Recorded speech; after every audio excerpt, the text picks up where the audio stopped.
तो इस फिल्म की शुरुआत होती है फ्रांसिस से, जो एक रेस्टोरेंट में वेट्रेस की जॉब करती है। अपनी शिफ्ट से फ्री हो गई वो हमेशा की तरह जब घर जा रही थी, तभी ट्रेन में उसे एक बैग नजर आता है। आसपास उसे इस बैग का कोई ओनर नहीं नजर आ रहा था। फ्रांसिस ने बैग खोलकर देखा, उसमें पैसे भी थे। वो ईमानदार थी। उसने फैसला किया कि वो इस बैग को इसके मालिक तक जरूर पहुंचाएगी। अब इसी बैग के अंदर एक ग्रेटा नाम की ओल्ड लेडी की आईडी थी और उनका एड्रेस भी लिखा हुआ था। इसीलिए अगली सुबह फ्रांसिस उनके घर जाने का फैसला कर लेती है। ग्रेटा जैसे ही फ्रांसिस के पास अपना बैग देखती है तो बहुत ही ज़्यादा खुश हो जाती है और उसका शुक्रिया करने के लिए उसे अंदर चाय पर भी बुला लेती है। बातों ही बातों में फ्रांसिस बताती है कि वो इस शहर में नई आई है और अपनी बेस्ट फ्रेंड के घर रहती है। इनकी बातों के दौरान पियानो की पीछे वाली दीवार से लगातार कुछ खटकाने की आवाज़ आ रही थी। फ्रांसिस को ये अजीब तो लग रहा था, पर ग्रेटा कहती है कि असल में नेबर्स के घर में रेनोवेशन चल रही है। वो जाकर वहां से शोर मचाकर कहती भी है, बस करो, बंद कर दो ये शोर। और शोर सच में बंद भी हो जाता है। ग्रेटा और फ्रांसिस दोबारा बातें करने लगते हैं और यहाँ ग्रेटा उसे बताती है कि उसके हस्बैंड की तो चंद साल पहले ही डेथ हो चुकी है, जबकि उसकी एक बेटी भी है जो पेरिस में पढ़ती है। उस टाइम वो जाकर पियानो बजाने लगती है और बहुत ही दुखी होकर बताती है कि पहले तो उसके पास उसका पेट डॉग भी था, लेकिन अब वो भी मर चुका है, जिसके बाद वो बिल्कुल ही अकेली हो गई है। फ्रांसिस को उसे देखकर अपनी मॉम याद आती है, जिनकी भी 1 साल पहले डेथ हुई थी। इसी वजह से वो ग्रेटा के साथ कुछ अजीब सा इमोशनल कनेक्शन भी फील करने लग जाती है। खैर, इस टाइम तो उसे जाना था। चाहते हुए वो ग्रेटा को अपना फ़ोन नंबर भी दे देती है और कहती है, आपको जब भी मेरी याद आए तो आप मुझे कॉल कर सकते हैं। ऐसे ही उस दिन के बाद से रोज़ इनका मिलना जुलना शुरू हो जाता है और कुछ ही दिन में इनकी अच्छी गहरी दोस्ती हो जाती है। ये दोनों अब जाकर एक डॉग भी अडॉप्ट कर लेते हैं और फिर काफ़ी सारा वक्त एक दूसरे के साथ गुजारते हैं। फ्रांसिस ग्रेटा को नए फ़ोन्स और नई नई टेक्नोलॉजीज़ भी चलाना सिखाती है, लेकिन कुछ ही देर बाद हमें पता चलता है कि जब ग्रेटा फ्रांसिस से अलहदा थी तो वो ये सब कुछ बहुत अच्छे से मैनेज कर पा रही थी।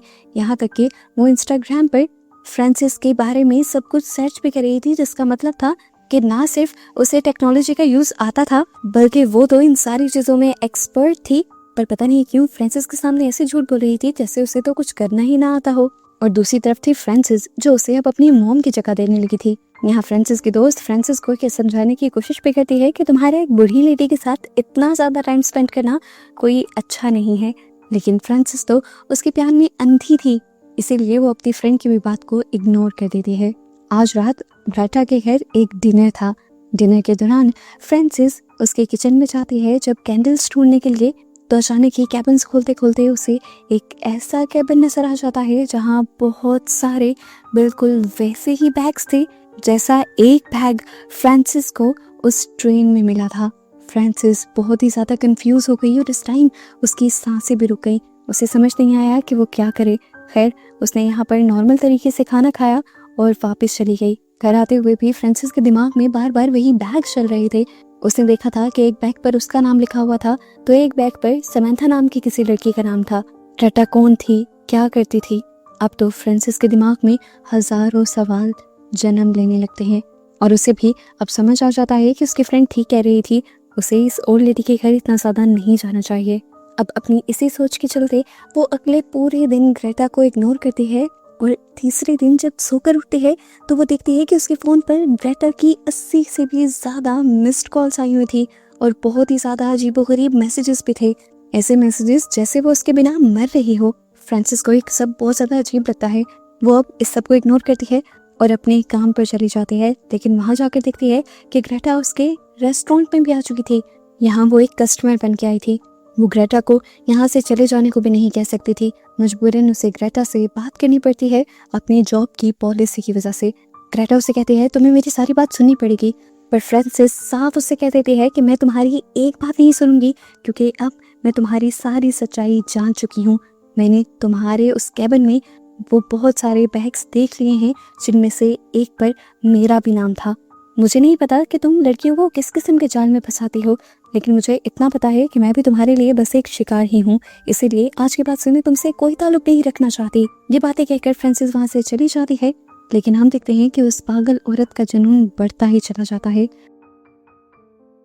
वो रेस्टोरेंट के बाहर घंटों खड़ी रहती है और उसे देख देख कर फ्रांसिस को टेंशन होने लगती है। यहाँ तक कि वो डर कर पुलिस को भी कॉल कर लेती है, लेकिन पुलिस आकर उससे बताती है कि वो इस औरत के खिलाफ कोई एक्शन नहीं ले सकते क्योंकि उस औरत ने वहाँ खड़े होकर कोई नुकसान नहीं किया था। अपना चार्ज फ्रांसिस को आगे बढ़ना पड़ता है। वो डरती हुई ट्रेन में बैठती है, लेकिन वो औरत अब पीछे पीछे उसके ट्रेन में भी थी। फ्रांसिस का डर अब बढ़ता ही जा रहा था। वो तेजी तेजी से घर जाना चाहती थी, लेकिन वो औरत उसके अपार्टमेंट तक उसका पीछा कर रही थी। यहाँ तक कि वो जाते जाते गुस्से में च्युइंगम भी उसके बालों में थूक देती है। खैर, फ्रांसिस अब घर आ गई थी। उसे लगा था कि घर पर ग्रेटा उसे तंग नहीं कर सकती, लेकिन ये सिर्फ उसका वहम था। ग्रेटा के पास तो तंग करने के जैसे 999 तरीके थे। वो अब उसकी फ्रेंड का पीछा करने लगती है जो पार्टी में जा रही थी, और वो उसकी लाइव फोटोज उसे भेजने लग जाती है। और यहाँ पर फ्रांसिस को डर लगने लग जाता है कि अब वो उसकी फ्रेंड को कोई नुकसान ना पहुंचा दे। फ्रांसिस जल्दी से अपनी फ्रेंड को मैसेज करती है और फौरन घर आने को कहती है। अब फ्रांसिस की फ्रेंड एरिका को भी जब मामलात के बहुत ज़्यादा बढ़ जाने का अंदाज़ा होता है तो वो फौरन बस लेकर घर के लिए निकल आती है। घर पहुंचने के बाद अब फ्रांसिस और एरिका बहुत ज़्यादा परेशान थे, क्योंकि ये औरत किसी मौत के सहाय की तरह उनके पीछे पड़ गई थी। उन्हें अब आगे क्या करना था ये उन्हें समझ नहीं आ रही थी। रास्ता तो इन्हें कोई ना कोई ढूंढना था। काफ़ी सारा सर्च करने के बाद इन्हें ग्रेटा की बेटी की काउंसलर का नंबर मिलता है। ये लोग जब उस काउंसलर से बात करते हैं तो यहाँ उन्हें खौफनाक हकीकत ये पता चलती है कि ग्रेटा की बेटी तो पेरिस में पढ़ ही नहीं रही थी। ग्रेटा की बेटी ने तो अपने मॉम के अब्यूसिव बिहेवियर से तंग आकर सुसाइड कर ली थी। ग्रेटा एक ज़हनी मरीज थी जिसे लोगों को कैद कर कर और उन्हें तकलीफ देकर मजा आया करता था। ये जानकर अब इन लोगों के होश ही उड़ जाते हैं। अब तो इन्होंने फैसला कर ही लिया था कि ये लोग हर हाल में ग्रेटा से दूर रहेंगे, पर ग्रेटा ने ये फैसला बिल्कुल नहीं किया था। ग्रेटा तो अगले ही दिन उसके रेस्टोरेंट में आ जाती है और यहाँ पर बहुत हंगामा मचाती है। वो फ्रांसिस के ऊपर हमला भी कर देती है और ऐसे फाइनली उसे पुलिस पकड़ कर ले जाती है। पर क्या होता है, सुबह होते ही पुलिस उसे छोड़ देती है क्योंकि उसका जुर्म इतना बड़ा था ही नहीं। फ्रांसिस के सर पर ग्रेटा अब किसी मुसीबत की तलवार की तरह लटक रही थी। उससे जान छुड़वाने के लिए अब एरिका ने एक प्लान बनाया और फ्रांसिस को कहा कि तुम जाकर छोटी मोटी ग्रेटा से माफ़ी मांग लो और उससे ऐसा ही फील करवाओ कि तुम उससे दूर जाने की कोशिश नहीं कर रही। आहिस्ता आहिस्ता तुम उससे मिलना कम करना और फिर दूर जाना, शायद ये तरीका काम कर जाए। उसकी ये बात मानते हुए अब फ्रांसिस अगले दिन ग्रेटा को चर्च में मिलने के लिए बुलाती है और जाते ही उसे ऐसे ही गले लगा लेती है जैसे ग्रेटा ही उसकी माँ हो, और उससे माफ़ी मांगती है ये कहते हुए कि मैं भटक गई थी, मुझे लगा कि आप मेरे साथ कुछ बुरा करना चाहती हैं, इसीलिए मैं आपसे दूर चली गई थी, लेकिन अब मैं आपसे दूर बिल्कुल नहीं जाऊंगी। फ्रांसिस का ये प्लान काम भी करने लगा था क्योंकि ग्रेटा के बिहेवियर पहले से बहुत ज़्यादा बदल गया था। एकदम से वो एक अच्छी लेडी बन गई थी और अब उसने फ्रांसिस को फोर्स किया कि तुम मेरे घर चलो और मैं तुम्हें कॉफ़ी पिलाऊंगी। अब यहाँ पर उसका इरादा कॉफ़ी पिलाने वाला तो नहीं था। कॉफ़ी में वो उसे बेहोशी की दवा मिला देती है। कॉफ़ी पीते ही फ्रांसिस को चक्कर आ जाते हैं, उसका होश उड़ने लगता है और वो अपने आखिरी पलों में सिर्फ ये देख पाती है कि ग्रेटा उसे घसीटते हुए कहीं पर लेकर जा रही थी। कुछ देर बाद जैसे ही फ्रांसिस को होश आता है तो वो खुद को एक अजीब और भयानक कमरे में पाती है। एक्चुअली ये कमरा नहीं था, ये तो छोटा सा डब्बा था। थोड़ा कुछ और सोचने पर फ्रांसिस को ये रियलाइज हुआ कि ये डब्बा कॉफिन था। उस बूढ़ी पागल औरत ने उसे कॉफिन में कैद कर दिया था। असल में पियानो के पीछे जो दीवार थी वो नेबर्स का घर नहीं था, वो एक खुफिया दरवाजा था ऐसे कमरे का जहाँ पर ग्रेटा अपने विक्टिम्स को यानी अपने शिकारों को सजा दिया करती थी। अभी जैसे ही फ्रांसिस चिल्लाती है, अपने आप को छुड़वाने की कोशिश के लिए शोर मचाती है, तो बाहर ग्रेटा पियानो बजाने लगती है ताकि किसी को भी उसका शोर सुनाई ना दे। नहीं पर अब फ्रांसिस को एक समंथा नाम की लड़की की आईडी मिलती है। उसे याद पड़ता है कि उसने समंथा नामी लड़की का बैग भी देखा था, यानी उस औरत ने उसे भी मार डाला। फ्रांसिस बहुत परेशान थी। अब उसे लग रहा था कि वो बच नहीं पाएगी। बाहर हमें ग्रेटा को दिखाया गया, वो एक बड़ा प्लान बना रही थी। कोई फ्रांसिस को ढूंढने ना लगे, इसीलिए वो फ्रांसिस के फ़ोन को इस्तेमाल करती है और उससे फ्रांसिस के डैड को मैसेज करती है कि मैं एरिका के साथ हूँ, आप मेरे लिए परेशान ना होना। जबकि एरिका को मैसेज कर कहती है कि मैं डैड के साथ एक ट्रिप पर हूँ, तो मेरे लिए परेशान मत होना। अब दोनों ही फ्रांसिस के लिए परेशान नहीं होते, लेकिन कुछ ही दिन गुजरने के बाद फ्रांसिस के डैड उससे मिलने के लिए एरिका के अपार्टमेंट में आ जाते हैं और यहाँ पर फाइनली इतने हफ्तों बाद इन लोगों को पता चल जाता है कि फ्रांसिस एक बहुत बड़ी मुसीबत में है। फ्रांसिस को ढूंढने के लिए उसके डैड एक डिटेक्टिव को हायर कर लेते हैं। एरिका उन्हें ग्रेटा के बारे में बताती है और ये लोग फ्रांसिस को ढूंढने की इन्वेस्टिगेशन ग्रेटा से ही स्टार्ट करते हैं।